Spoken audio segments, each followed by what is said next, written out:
Good morning, welcome back to Hindi class. काव्य चल रहा था हमारा तुलसीदास, राम लक्ष्मण परशुराम संवाद। क्या समा बंधा हुआ था कि सीता स्वयंवर है, परशुराम जी जो हैं बड़े क्रोधित होकर आते हैं, लक्ष्मण उनसे व्यंग्य उक्तियों में जवाब देता है।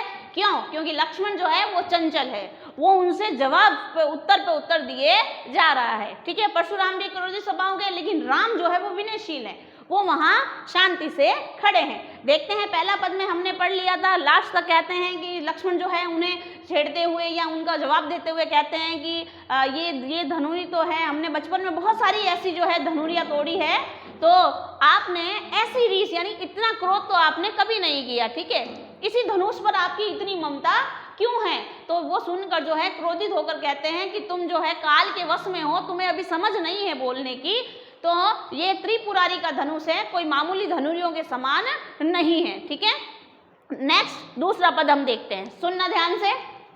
लखन कहा हंसी हमरे जाना, लखन कहा हंसी हमरे जाना, सुनहु देव सब धनुष समाना। लक्ष्मण कहते हैं, हंसकर कहते हैं, कहा हंसी हमरे जाना के हे गुरुदेव, हमारी जानकारी में तो सुनहु देव सब धनुष समाना। हे देव सुनो, मेरी नजर में तो सारे के सारे धनुष एक समान है, चाहे वो बचपन में तोड़ी हुई धनुरिया ही क्यों नहीं हो और अभी ये शिव का धनुष ही क्यों ना हो, मेरी नजर में तो सब बराबर है। का छति लाभू जून धनु तोड़े, का छति लाभू जून धनु तोड़े, देखा राम नयन के भौरे। क्या कहते हैं? कहते हैं लक्ष्मण कह रहे हैं कि का क्षति, क्षति यानी हो गई हानि। क्या हो गई? हानि। कि क्या हानि हो गई और क्या लाभ हो गया।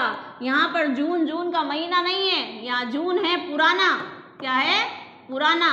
तो कहते हैं लक्ष्मण, का क्षति लाभू जून धनु तोड़े, कि इस पुराने धनुष के टूटने से आपकी क्या हानि और आपको क्या लाभ हो गया। देखा राम नयन के भौरे, यहाँ नयन तुम्हारी आंखें नहीं है, यहाँ नयन है नया, यहाँ नयन नया। तो कहते हैं कि देखा राम नयन के भौरे, राम ने तो इसको नए के भ्रम से देखा था, राम को नहीं पता था कि ये धनुष इतना पुराना है, राम ने इसको नए के भ्रम में देखा था।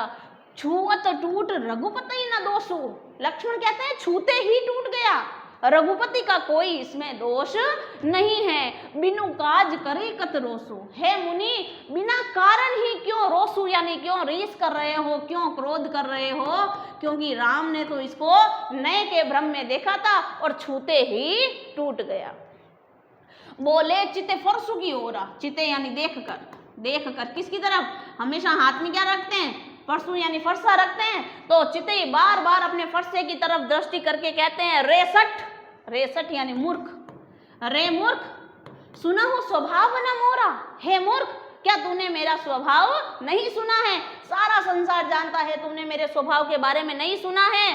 बालकू बोली बधु नहीं तो ही, बधु यानी वध, बालकू बोधी यानी बालक समझकर मैं तेरा वध नहीं कर रहा हूं, और केवल मुनिजड़ जाने ही मोही। मुनिजड़ होता है सामान्य मुनि। क्या होता है? सामान्य मुनि।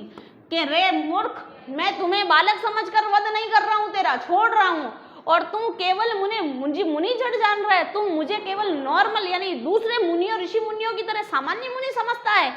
नहीं, क्या कहते हैं परशुराम? अपनी विशेषता बता रहे हैं। बाल ब्रह्मचारी, मैं बाल ब्रह्मचारी हूं, अति कोही यानी अत्यधिक क्रोधित स्वभाव का हूं, और विश्व विदित ये सारा संसार जानता है, क्षत्रिय कुल द्रोही यानी राजाओं के कुल का द्रोह करने वाला हूं, मैं राजाओं के कुल का नाश करने वाला हूं, और इस बात को सारा संसार जानता है। अंडरलाइन करना बहुत इंपॉर्टेंट है। ये भुजबल भूमि भूप बिनु कीना, अनुप्रास अलंकार है यहाँ, या वर्णों की आवर्ती हो रही है बार बार। ठीक है, जहां पर दो या दो से अधिक वर्णों की आवर्ती हो, अनुप्रास अलंकार। तो भुजबल भूमि भूप बिनु कीनी, विपुल बार महिदेव न दीनी। क्या कह रहे हैं? कि भुजबल यानी मैंने अपनी भुजाओं के बल पर इस भूमि को, भूप यानी राजाओं के बिना कर दिया, मैं राजाओं का शत्रु हूं और मैंने इस धरती को राजाओं से विहीन कर दिया। विपुल बार और सैकड़ों बार महिदेवन होता है ब्राह्मणों को, किसको? ब्राह्मणों को दान में दे दी है। मैंने हजारों बार, सैकड़ों बार जो है भूमि को राजाओं से विहीन कर दिया, नामो निशान मिटा दिया राजाओं का, और ब्राह्मणों को दान में धरती दे दी। सहस्त्र बाहु भुज छेद निहारा, छेद निहारा यानी काटने वाला, छेद निहारा यानी काटने वाला। सहस्त्र बाहु जो पहले आया था, सहस्त्र बाहु सम रिपु मोरा, सहस्त्र बाहु राक्षस के समान तुम मेरे शत्रु हो।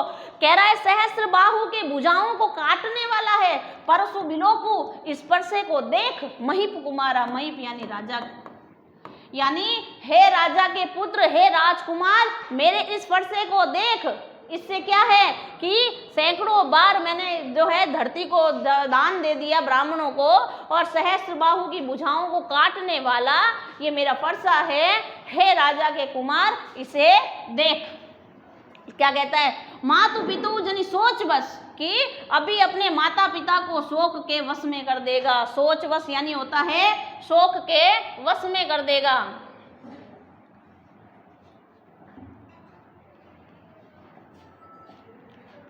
मातु पितु जनी सोच बस, सोच बस यानी क्या है यहाँ पे, शोक के वश में।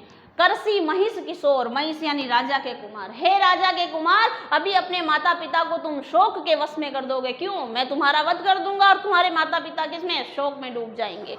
तो घर बन के अर्भक दलन, इंपॉर्टेंट लाइन में ध्यान रखना, घर बन के अर्भक दलन परसु मोर अति घोर। कवि कहता है यहाँ पे, लक्ष्मण परशुराम जी कहते हैं घर बन के अर्भक दलन, यानी मेरा फरसा इतना घनघोर है, इतना कठोर है। क्या है कि उसके हुंकार मात्र से गर्भन के अर्भक, अर्भक यानी पल रहा बच्चा, गर्भ में पल रहा बच्चा भी, गर्भन यानी गर्भ में, अर्भक यानी पल रहा बच्चा, दलन यानी उसका वध हो जाता है। परसु मोर अति घोर, यानी मेरा फरसा इतना घनघोर है कि उसकी हुंकार मात्र से, उसकी आवाज से गर्भ में पल रहे बच्चे भी अपना दम तोड़ देते हैं। तो हे राजा के कुमार, तू मेरे इस फरसे को देख कि अभी तू अपने माता पिता को शोक के वश में कर देगा।